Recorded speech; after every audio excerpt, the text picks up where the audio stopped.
O agro não investe no mercado financeiro. Será? Essa é a nossa conversa de hoje. Sejam bem-vindos a mais um episódio do podcast Conexão Financeira. Eu sou Ivana, consultora de investimentos e host do podcast. E eu sou Bruno Pazeto, também consultor de investimentos e host do podcast. Para agregar a nossa conversa de hoje, temos uma convidada muito especial, Salamania Ivanoff. Ela que é criadora do perfil Voz do Agro, cristã, economista, produtora rural e defensora assídua do agronegócio. Seja muito bem-vinda, Salamania. Muito obrigada pelo convite. Eu estou muito feliz de estar aqui e ter a oportunidade de falar um pouquinho mais sobre o agronegócio. Legal. Salamania, para a gente começar, conta para a gente um pouquinho sobre a sua história, o que levou você a trabalhar com isso, quem é a Salamania? É uma longa história, posso contar? Pode contar. Então, eu sou descendente russa, muita gente já se interessa só pelo nome em saber a história, então eu vou contar aqui um pouquinho. Minha família veio da Rússia, fugida do comunismo. Então, eles foram para a China e da China teve a oportunidade de virem para o Brasil. Surgiram várias opções de países para que se viesse e meu avô, na época, escolheu o Brasil e eles foram para Ponta Grossa, Paraná. Então, eles moraram bastante tempo lá. Aí, eles resolveram desbravar o coração goiano, que, na época, gente, de verdade, era puro mato. Uhum. Então, eles foram, assim, na cara e coragem, desbravar o Cerrado Goiano. Foram um dos primeiros que chegaram, que abriram, que construíram, que deixaram essa terra fértil, porque a princípio era uma terra que ela precisava de um trabalho, né, a ser feito. Então, o que a gente tem hoje aqui no estado de Goiás, que é um grande produtor de soja e milho, ele foi construído por essas primeiras pessoas que vieram, e muita gente do sul, né? Em Rio Verde mesmo, que a gente chama de o grande polo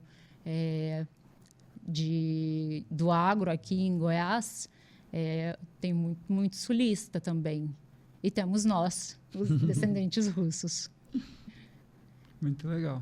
E de onde veio a vontade de criar um perfil lá no Instagram para falar sobre o agro, que hoje é o Voz do Agro?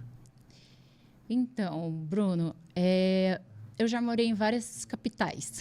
Eu morei em Curitiba, morei no Rio de Janeiro, morei em São Paulo. E eu ouvi bastante coisa sobre o agro. Muito desconhecimento mesmo, né? Muitos preconceitos. E aí eu fiquei calada, né? E depois eu retornei para cá, já faz alguns anos. Aí eu falei assim, eu preciso fazer alguma coisa, né? Porque, não querendo me falar em política, eu vou ser um pouco apartidária, mas vou falar assim um pouco de gestão, né? A atual gestão que a gente vive, por exemplo, chamou o agro de ogro, né? Então, a gente vive num país em que estão tentando vilanizar o agro, dizer que o agro hoje ele é tipo aquele campo, né, que tipo sai um pouquinho de soja e a pessoa vende lá para o exterior e é isso. E na verdade o agronegócio hoje é um negócio gigantesco. A gente é responsável por 26% do PIB brasileiro. De cada 5 pratos que a gente come no mundo, 1 vem do Brasil. Então, acho que essas coisas são muito importantes de ser ditas, né? Então, tem um negócio muito grande antes da porteira, né? Que são o pessoal que trabalham em laboratórios, que desenvolvem os produtos. Aí tem mesmo a Embrapa, né? Que colabora bastante. Tem os insumos, né? Que são vendidos. Então, tem toda uma indústria, tem todo um negócio antes da porteira. Aí tem dentro da porteira, que é um negócio que também é grande, contrata muitas pessoas para trabalhar, então alimenta muitas famílias e produz o grão. Esse grão produzido, depois tem o pós-porteira, né? Que é a venda do grão. E aí as pessoas pensam, mas esse grão ele é exportado todo para a China. Tipo assim, que a gente não tem benefício nenhum. Primeiro, supondo que se isso fosse verdade, a gente exportasse tudo para a China, a gente está trazendo dólar para o país. Isso já por si só é benéfico. Mas existe também uma indústria aqui no Brasil, né? Eu acho que sim, poderia melhorar. Eu acho que a gente podia, ao invés de vender o produto bruto, né, que é o grão, trabalhar com farelo, com óleo, cada vez mais. Mas lógico que os outros países não têm essa intenção. Eles querem comprar o produto mais barato para eles processarem, para ficar mais barato para eles. Mas o ideal, se a gente tivesse uma gestão no país que tivesse interesse em desenvolver esse setor, ela investiria em industrialização pós-porteira. E aí isso seria mais um ganho para o país. Aí muita gente questiona e fala assim, mas é como se o setor do agronegócio competisse com a industrialização do Brasil. E é muito pelo contrário, ela não compete de forma nenhuma. Inclusive, a gente é super a favor da industrialização. Quanto mais indústrias a gente conseguir trazer para o país, em vários formatos, né, em vários negócios, melhor para o país. Para o agronegócio é melhor. Se a gente consegue produzir todos os insumos aqui no Brasil, para nós é melhor. Se a gente puder fazer o processamento desse grão todo aqui para fazer exportação, o PIB com certeza vai aumentar ainda mais, entendeu? Porque daí a gente está mandando um produto industrializado. E aí tem outra questão que eu acho que eu gosto de deixar muito claro. Gente, eu sou uma defensora ferrenha do agro, tá? As pessoas não entendem para que serve a soja, para que serve o milho. A soja, por exemplo, ela é um produto que ele é consumido por nós pessoas, através do leite, através da proteína de soja, é consumido pelo gado, do qual a gente se alimenta posteriormente, é consumido por todos os animais, né, que são abatidos posteriormente para consumo humano. Os animais domésticos, gato, cachorro, todos eles consomem soja. Na composição proteica lá existe a soja. Na ração deles. Na ração. E o milho também. Então, a galinha, o porquinho, a vaquinha, vamos falar da fazendinha, né? Uhum. Mas todos esses animais, eles consomem esses produtos. Então, a pessoa pensa no grão de soja como uma coisa abstrata, eles não têm a percepção do leque que isso abrange, né? E é muito mais do que isso, né? Aí tem a parte até de industrial, que tem óleos, vaselinas que utilizam. Aí eu já não vou adentrar muito nesse aspecto, porque não é muito meu nicho. Mas, assim, a soja... Aí temos o óleo de soja, inclusive, que é consumido também por nós.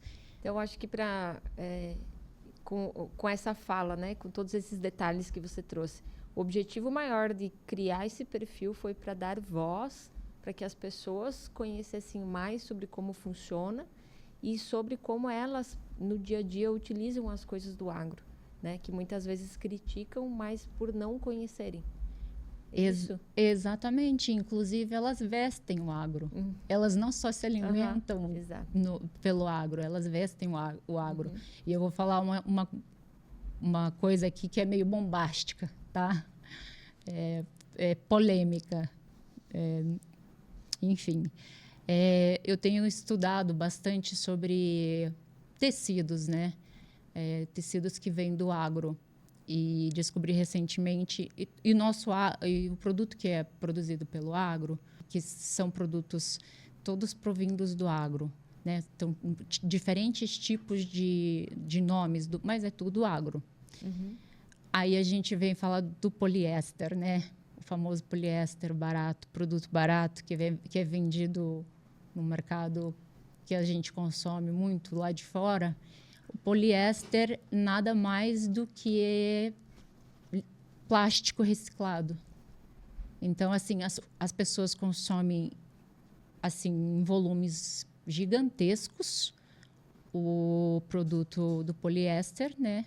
As roupas, usam de uma maneira muito descartável, jogando esse produto fora, mas o plástico ele não é biodegradável como o algodão, como o linho, entenderam? Ele é um produto que ele se acumula. Tem regiões, ilhas, que são assim, montanhas de roupas jogadas fora. Que elas, eu não sei, eu acho que jogam no mar, eu não sei como é que vai para lá. Mas, assim, é o plástico. Tipo, você pega uma garrafa PET, você corta ela todinha e aí você faz uma roupa. Não mudou, é plástico, ele foi só transformado. Mas ele a degradação dele leva muito, muito, muito mais tempo. E é importante falar isso, né? Porque as pessoas elas não têm essa percepção. Exato. Tá. Agora, Salomenia, vamos entrar num assunto que é de investimentos. Vamos. O agro, você comentou, movimento PIB do país, né? É o grande responsável pelo nosso PIB e gira muito dinheiro, né? Para produzir, na venda, né? Comercialização, então gira muito dinheiro. Nós que somos do mercado financeiro, temos essa crença de que o povo do agro não investe no mercado financeiro, né? Mas será que é isso realmente, né? Conta um pouco para nós, você que está mais no meio, né, do agro e do produtor, aonde que o produtor hoje prioriza os investimentos de todo esse dinheiro que gera? Terra. Tem uma frase que quem compra terra não erra. Então, o produtor normalmente, realmente existe uma resistência em relação a fazer os investimentos em corretoras. Por quê? Muitas corretoras já vieram de forma irresponsável e machucaram esses produtores, né, financeiramente. Então aconteceu que agora eles têm um certo receio quando se fala em corretora. Por isso que tem que sempre procurar corretoras sérias, né? Você estudar antes quem é essa corretora, quem é o corretor que está te atendendo, a responsabilidade que ele vai ter, né? Porque a perda, no final das contas, é do produtor, né? É do cliente, né? É do cliente. Então, tem que ter esse cuidado, né? Na escolha. Mas a resistência veio disso, né? Vieram em corretoras, ofereceram o produto, prometeram mundos e fundos, muitos caíram, perderam dinheiro e aí agora estão na resistência. Eu acho que agora as corretoras que estão vindo agora, pelo menos para essa área, elas são muito mais sérias e são muito mais focadas no produtor. Elas têm essa corresponsabilidade. Então, eu acho que é isso que precisa ser divulgado para que o produtor volte a investir nesse tipo de investimento. Por quê? Porque isso gera uma liquidez, né? Se você compra terra, você não vende a terra da noite para o dia. Por mais que ela te gere lucros, a terra ela leva um tempo. Se você precisa de um caixa e você faz um investimento numa corretora, você tem é mais fácil você pegar esse investimento e torná-lo em cash e às vezes pagar uma conta que tem uma multa muito grande, entendeu? E é muito do tipo do profissional que atende, porque a corretora, na verdade, ela é uma atravessadora. Ela está tendo a custódia do seu ativo financeiro. Mas o risco que aquele ativo oferece, ele precisa estar claro para quem vai investir. E isso é muito da habilidade do profissional, né, que vai atender essas pessoas e deixar claros os riscos e os retornos. Muita gente olha o retorno e não olha o risco. E o risco não é necessariamente uma garantia de que a gente vai ter um retorno. Então, acho que tem muito o papel do profissional que atende ali, né? Deixar muito claro isso, né? E eu acho que foi isso que aconteceu a princípio. Venderam a possibilidade de ganhos, mas não falaram muito dos riscos. E aí... E uma palavra que você falou que me chamou muita atenção, venderam o produto. Quando o profissional sai vendendo o produto, às vezes ele não é encaixado no teu objetivo. Às vezes você vai investir só o que você precisa de liquidez. Mas se não for o produto correto, ele também não tem liquidez. Uhum. Isso é importante também ser esclarecido. E aí entra a questão até que vocês fazem a avaliação do perfil, né, do produtor. Exatamente. A maioria dos produtores, eles são bastante conservadores.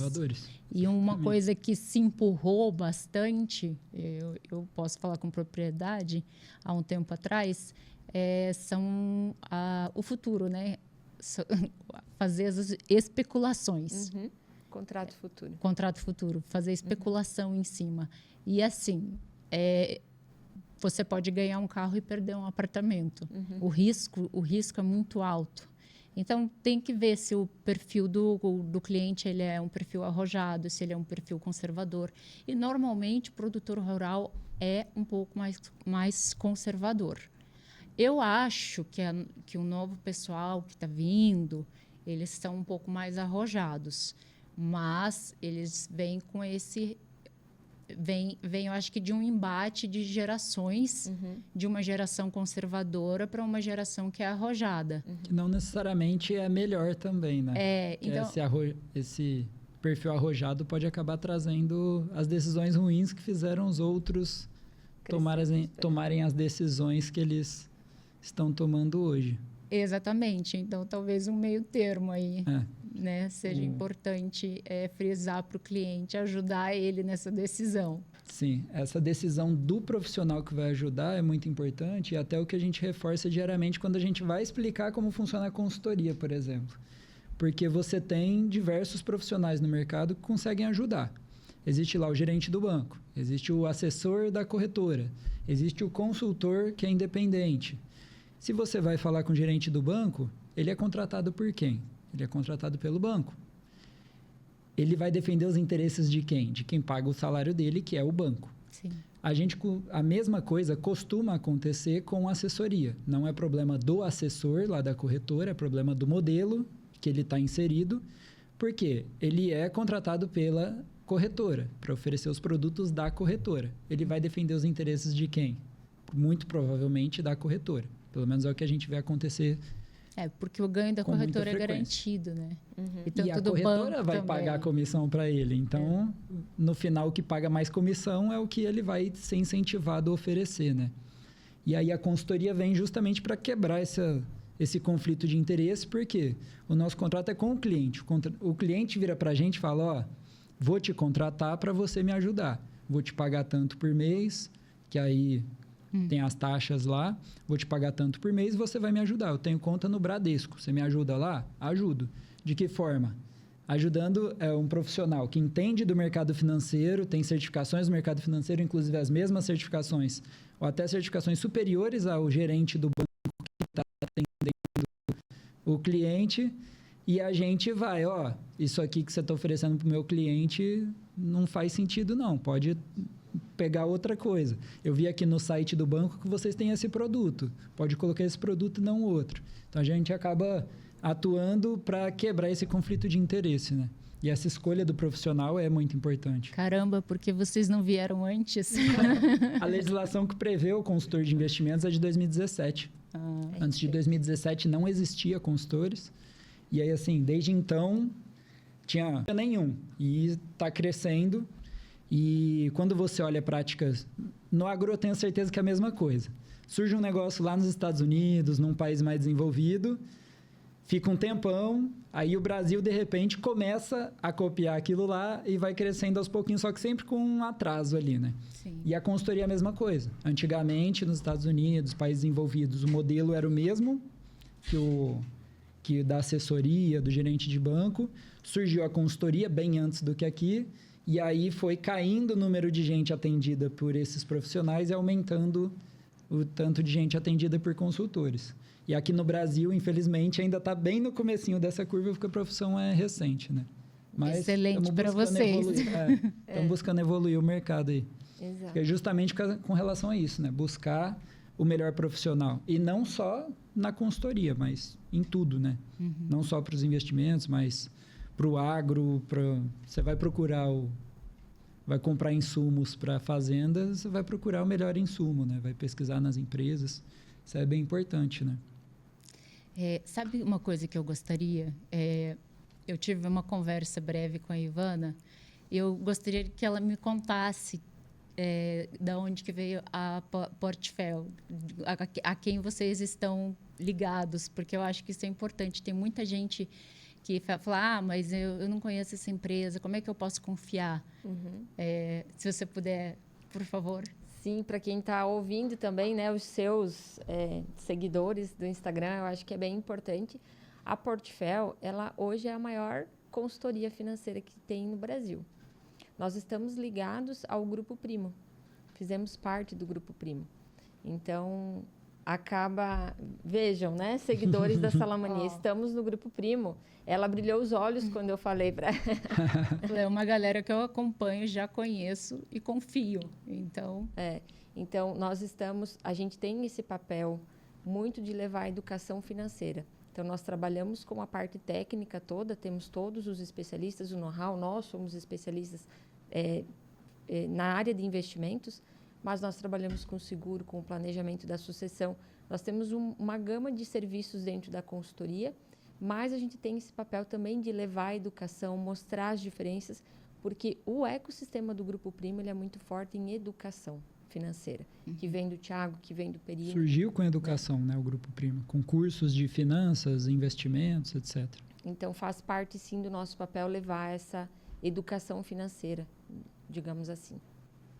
Inclusive, é importante falar assim, que eu acho que existe muito agora um problema de sucessão familiar, que eu acho que é importante, como você falou, frisar para os meus seguidores que tem a consultoria aqui nesse aspecto, que pode ajudar a fazer uma transição que seja mais leve.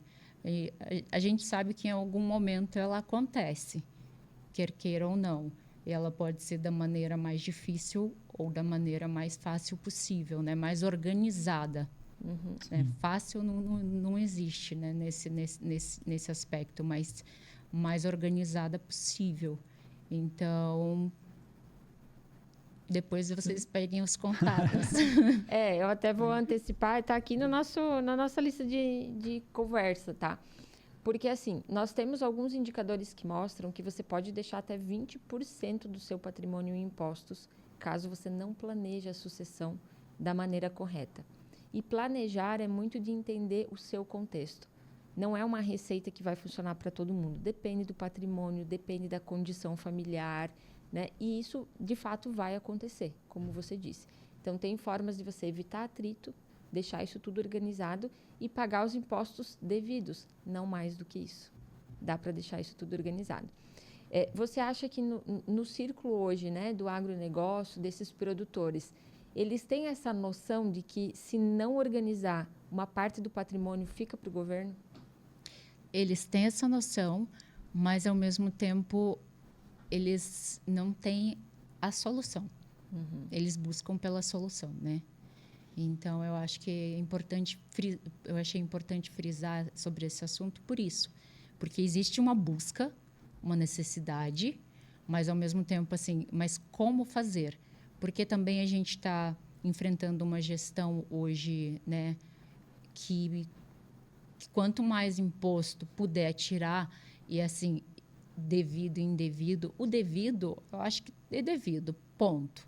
Se você não se organizar, você paga muitos impostos indevidos. Isso o produtor já sabe. O que ele não sabe é onde ir, com quem falar. O que fazer, né? O que fazer para conseguir fazer essa organização com uma empresa séria que faça essa consultoria. Então, agora, mais agora essa dica sabe. aí, gente. Não, foi até legal que você trouxe um insight muito bom ali com relação à liquidez. Quando você falou liquidez, acho que você até percebeu que nós dois fizemos assim, né? Porque é a dor que a gente vê muita gente passando justamente por essa questão. A pessoa se você tem 100 milhões em terras, provavelmente vai ficar uns 20 milhões de imposto quando você morrer, se tiver tudo no seu nome, não tiver bem organizado. Não de imposto, né? Mas cartório, advogado, inventário, etc. E a pessoa que é dona disso tudo, que construiu isso tudo, é importante ela fazer essa organização da sucessão, porque quando você constrói, você não está querendo deixar para os seus filhos, pensando que seus filhos vão brigar com a mãe, às vezes, vão brigar entre eles. E para os clientes mesmo, eu costumo citar o caso de família, que teve terras e tudo mais, não foi organizado, porque a pessoa não, em vida, até chegou a cogitar isso, mas a gente nunca acha que vai morrer no dia seguinte, né? Chegou a cogitar e falar com a família que ia organizar de tal e tal forma, mas não organizou. E no momento que faleceu, gerou atrito, gerou custos que, às vezes, quem está ficando nem tem esse dinheiro para... Pô, tá deixando 100 milhões, vou precisar pagar 20 milhões. Eu tenho 20 milhões para pagar em inventário e tudo mais? Às vezes não tem. Então, às vezes, você... capitalizar parte do patrimônio é muito importante pensando na sucessão, em não gerar atrito, etc., na sucessão. Só que você capitalizar e esse dinheiro ficar parado numa poupança, parado numa conta corrente, não vale a pena também. Então, se capitalizar na medida do necessário também, você não precisa vender todas as terras. Se capitalizar na medida do necessário e aplicar bem esse dinheiro para ele gerar os melhores frutos possíveis, né? Isso aí. Eu tenho um caso até, um exemplo, né? Eu conversei com uma pessoa que é um produtor, tem muita terra, todo o investimento foi em terra e em maquinário, que são muito caros, né? E a vida inteira ele trabalhou muito duro para conseguir construir tudo que ele tinha. Só que não tinha nenhuma liquidez e nenhum seguro de vida, nada. Ele foi acometido por um câncer e ele tinha muita condição financeira. Ele fez tratamento em São Paulo, no melhor hospital que tinha e tudo mais. A conversa foi no sentido de: eu preciso dizer para os meus filhos que eles têm que ter uma liquidez, porque eu precisei vender terra a preço de banana, porque eu precisava do dinheiro na semana seguinte. Então, acho que esse é o ponto. A gente sabe que tem essa cultura de investir naquilo que é palpável, que é a terra, que é uma casa, que é um apartamento, e a gente costuma falar muito que eu acho que o melhor investimento não é o E, é o OU. Não é o OU, é o E, perdão. Porque você não tem que decidir, eu quero só esse segmento ou o outro segmento. Você pode ter os dois.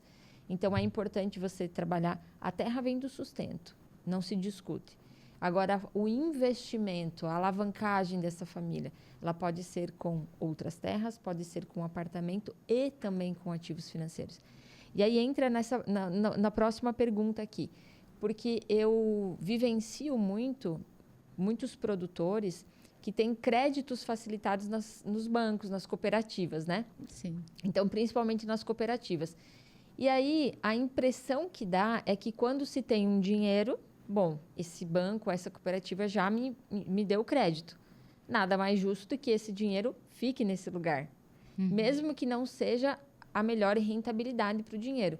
Então, às vezes o dinheiro está parado na conta corrente e às vezes está em ativos que têm possibilidade de rentabilizar mais. Então, não necessariamente quando a gente vai para a corretora, a gente só investe em coisas arriscadas lá. A gente tem ativos conservadores na corretora com taxas melhores do que um ou outro banco. Ou nós temos um banco X que tem uma taxa melhor do que o Y, né? Por que você acha que as pessoas... Ou é coisa assim, é uma crença realmente, isso é uma crença da nossa cabeça, ou você acha que acontece? O produtor, pelo banco ter oferecido crédito, ele prefere manter ali? É um fato, eu acho. Eu acho que sim. Vou voltar a falar da gestão do país, né? Que não auxilia, até houve um corte no plano safra. Então, o agricultor, ele se sente mais seguro, sabendo que ele estando em tal banco, esse banco ele vai auxiliar ele se ele precisar. Uhum. Então, por isso, ele mantém o dinheiro ali, né? Se a gente tivesse uma gestão que valorizasse o setor, aí eu acho que isso poderia se desprender um pouco da mente do produtor, de ficar tão preso assim a esse banco que fornece o crédito para ele quando necessário. Porque, assim, não é fácil, né? Hoje os juros a gente está com 14,75%, né? É o juro mais alto em 20 anos. Só que se você for para o mercado, ele está 20, 22. Então, dependendo do banco, se você não é cliente, primeiro que você não consegue o crédito. Segundo que pode ser que seja um juro muito alto. Então, quando você tem uma relação com o banco, vira uma troca, né? Você mantém seu dinheiro ali, você pode investir em ativos dali, mas você mantém o dinheiro ali. Eu acho que é um fato. Principalmente por relacionamento mesmo, então, né? Esse relacionamento, essa confiança de que se eu precisar de você, você vai me auxiliar, entendeu? E por isso eu faço isso por você. Tipo, eu deixo o meu dinheiro aqui com você. Então, tipo, é uma relação de troca e de confiança também, que é construída com o tempo. E justamente também por a gente viver numa configuração muito instável. Insegurança. Uma insegurança muito grande. Política econômica, social. Até espiritual, acho que a gente chegou num ponto que as pessoas já não... O Brasil não é para amadores. Não, de jeito nenhum. Entendi. E qual que é a sua perspectiva para o mercado do agronegócio para os próximos anos ali, para o próximo ano? O que você vê? Você falou bastante da gestão que a gente tem hoje, o governo, etc. Mas, assim, extrapolando se o governo ajuda ou não. Pelo que você vê ali do mercado de agronegócio, qual que é a projeção que você vê? Olha, eu acho que o agronegócio brasileiro ele tem a competência de sobreviver nas mais difíceis adversidades.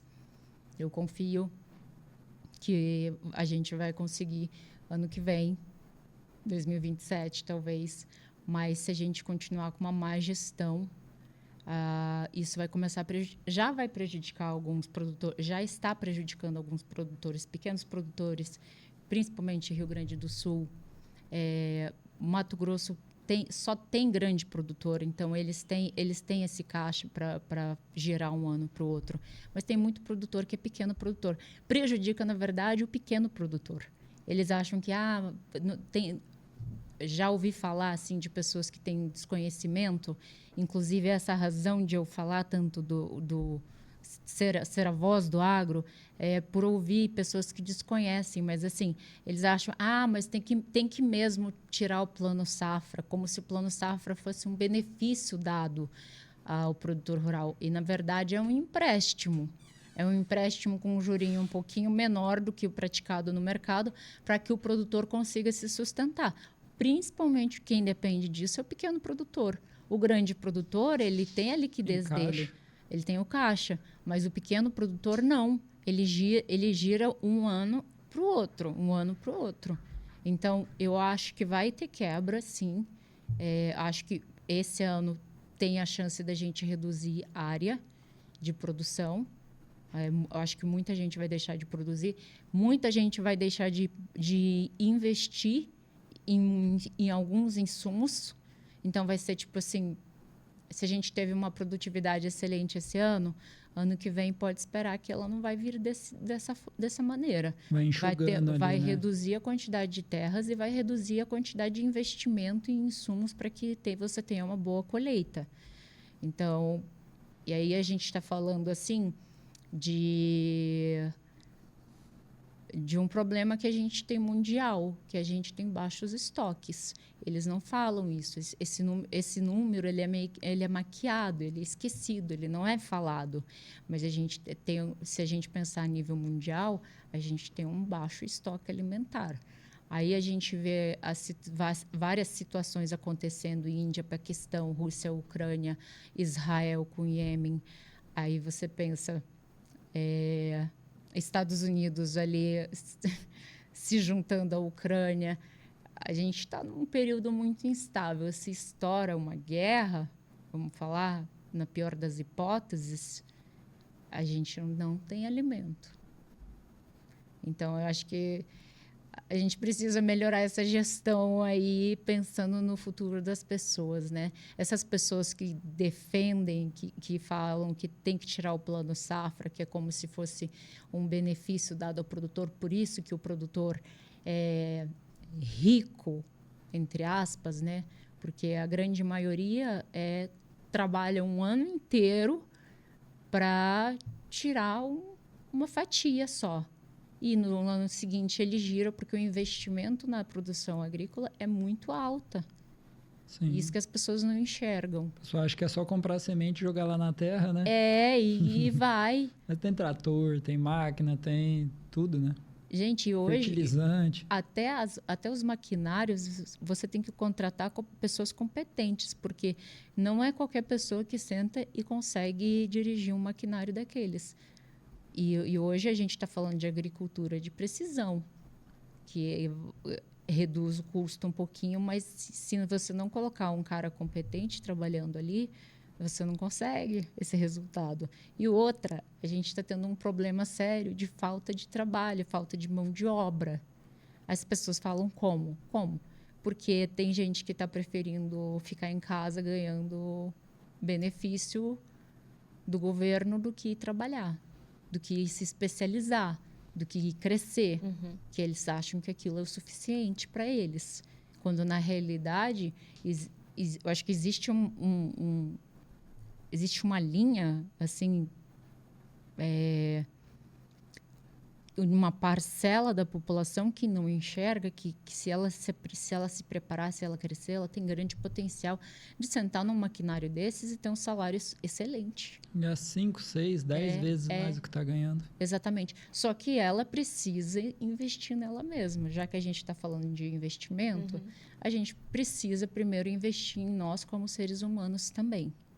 Não só dinheiro, né? Tempo, energia. Exatamente. Aprender as coisas dá um trabalhão. Vocês que trabalham como consultores, vocês tiveram todo um processo para vocês estarem onde estão. E continua tendo ainda. Então, o aprendizado ele é contínuo, né? É um caminho para chegar contínuo. E depois para continuar, né? Exatamente. Muito bem. Eu acho que aqui você já respondeu. Eu faria uma pergunta que era como que você entende que essa volatilidade das commodities acaba impactando a decisão do produtor em investir. Daqui a pouco, entendi na conversa, né, nas perguntas ali anteriores, que o produtor acaba sendo mais conservador pela insegurança que ele tem, porque é muito volátil. Sim. Faz sentido? Faz total sentido. Quanto mais a gente tem uma gestão, né, aqui no país, vamos falar que a gente é uma grande empresa, né? Quanto mais volatilidade... Deveriam encarar dessa forma, mas acabam não fazendo isso, né? Quanto mais a gente tem um problema sério nessa empresa, que a gente se sente desestabilizado, mais recuado a gente fica. As pessoas começam a fazer o quê? Para o ano de 2026, as pessoas já estão se preparando para se conter. Na verdade, já há esse movimento, né? As pessoas elas já não estão investindo da mesma maneira que elas investiam. Então, agora eu posso falar um pouquinho para o meu público? Sim, só aproveitando o gancho aqui. Você entende que essa retração que a gente vai ter, ela é muito específica da gestão do Brasil, gestão política que nós temos hoje, ou ela é influenciada por uma geopolítica? Porque nós estamos passando por um momento onde outros países também tomaram decisões que impactam, já que nós somos grandes exportadores, né? Então, nós tivemos casos de Rússia com Ucrânia, nós tivemos as tarifas do Trump agora, né? Isso tudo impacta ainda mais ou ela fica mais específica para a nossa gestão do país? Aí a gente falando da nossa gestão do país, e aí a gente pega assim a nossa principal liderança. A resposta para você é sim, impacta sim. A geopolítica mundial vai impactar de que maneira? Principalmente que o nosso líder, o líder da nossa empresa, a quem ele está se vinculando nesse processo, né?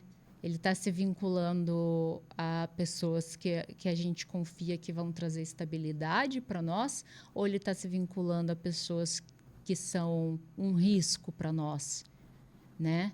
Aí a gente teve notícias recentes que ele foi para a Rússia, apertou mão de ditadores da Coreia do Norte, do Nicolás Maduro da Venezuela, teve o representante da Nicarágua, teve o próprio Putin, que é, né?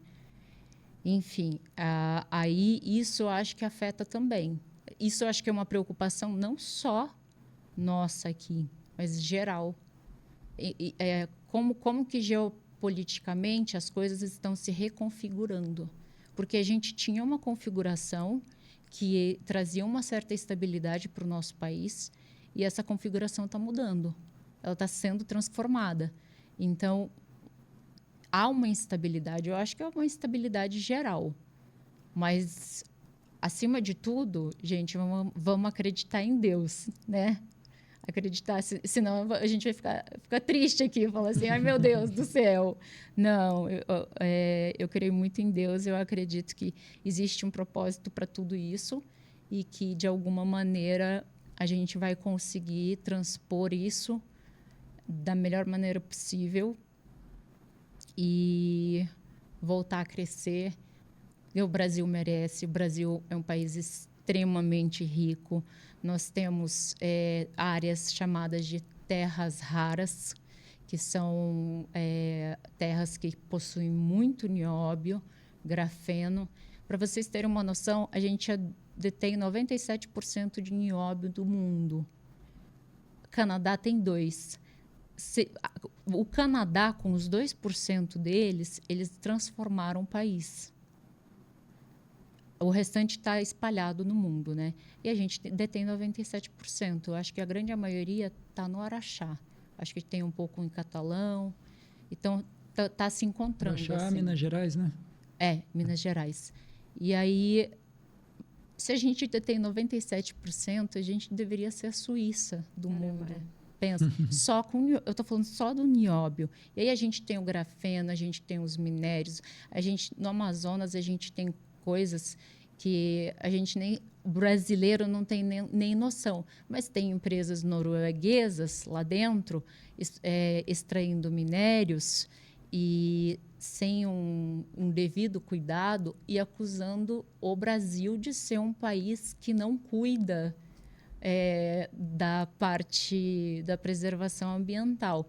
E aqui eu vou frisar, gente, que o Brasil, se o mundo seguisse o modelo brasileiro de preservação ambiental que os produtores fazem, a gente viveria num mundo muito melhor. O Brasil é um exemplo nesse aspecto. A gente tem as APPs, que são as áreas de preservação permanente, que são extremamente respeitadas, e a gente tem as reservas florestais. Por exemplo, digamos assim, que eu planto 10 hectares, aí um percentual dessa terra, ela é só para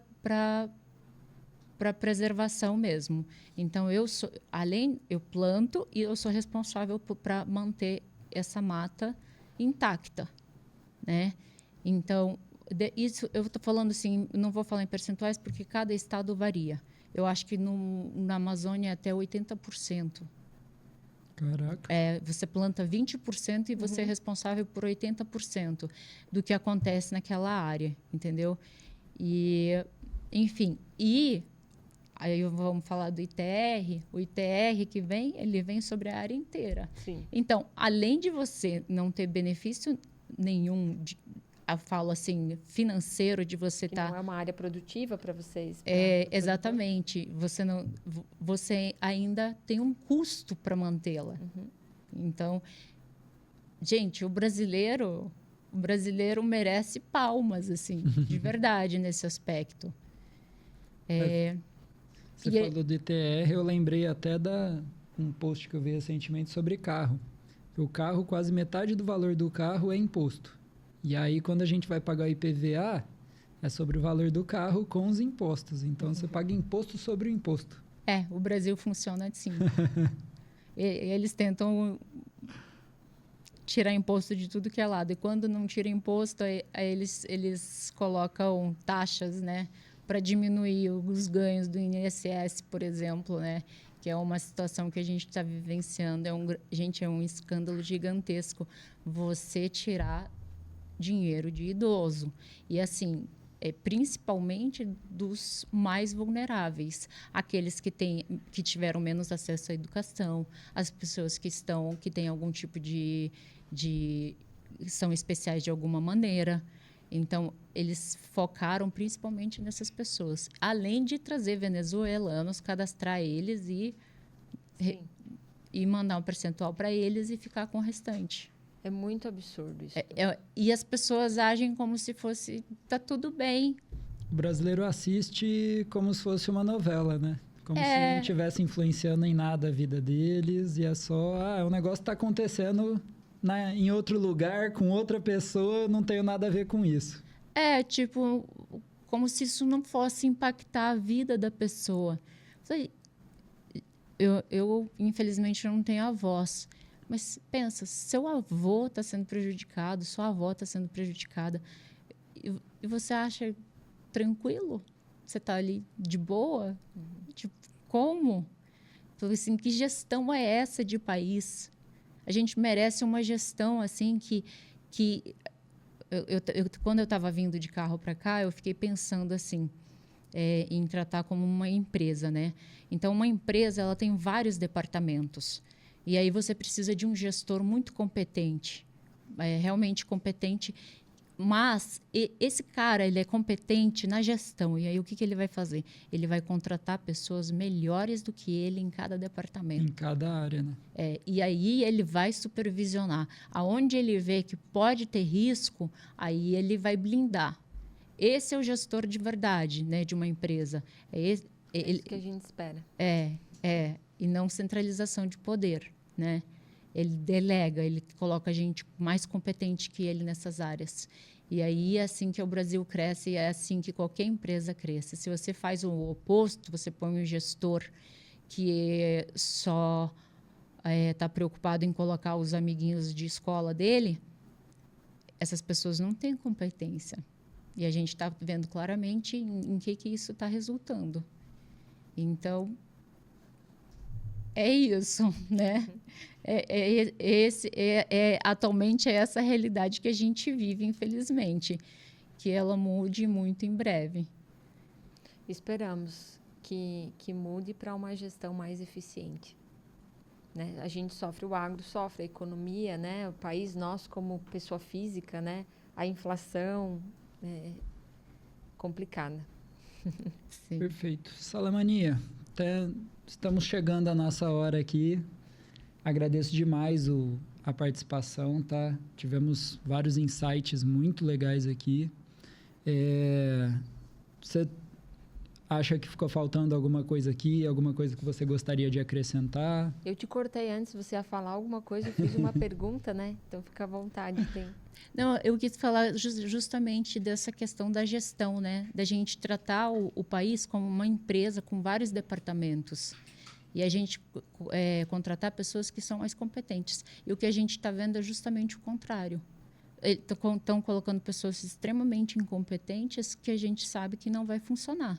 Se você enxergar como uma empresa, você já sabe que vai falir. Fato. Uhum. Se você é um mau gestor e você coloca pessoas que não estão aptas para aquela, não são qualificadas para aquele setor, não vai dar certo. Não tem como dar certo. É uma visão muito simplificada, é muito simples de se entender. Uhum. Mau gestor, pessoas ruins em cada setor, não tem como dar certo. É uma perspectiva negativa, mas a gente ora a Deus todos os dias para que as coisas mudem. Oramos. E também agradecer muito a vocês pelo convite, pela confiança. E estou muito feliz de estar aqui, de poder falar um pouquinho do agro. explicar um pouquinho a realidade que nós vivemos, que o produtor brasileiro ele não é do ogro, ele é muito pelo contrário, ele é um produtor de riqueza. Riqueza que é necessária para o nosso país, riqueza que é necessária para cada um de vocês que não estão diretamente ligados a esse setor, mas vocês estão indiretamente consumindo os produtos do agro o tempo inteiro. E quando vocês não estão consumindo produtos do agro, possivelmente vocês estão consumindo produtos de plástico, talvez. E é pior ainda do que qualquer argumento que podem usar, né? E pense que é um plástico no teu corpo. Legal. Salamania, muito obrigada. Ficamos felizes com a sua participação aqui. Espero que tenhamos outras oportunidades também. Agora, fala um pouquinho como é que as pessoas se encontram nas redes sociais. Então, meu Instagram é @voz_do_agro. Espero vocês lá. E também quero saber o Instagram de vocês para falar para o pessoal. Não sei se vocês já falaram. Não, aqui. Bruno, como as pessoas se encontram? As pessoas me encontram no Instagram, no bruno.pazeto, com um Z e um T. E vocês me encontram no @ivanabosacolim em todas as redes sociais. Muito, muito obrigada. Obrigado. Eu que agradeço. Deus abençoe. Amém.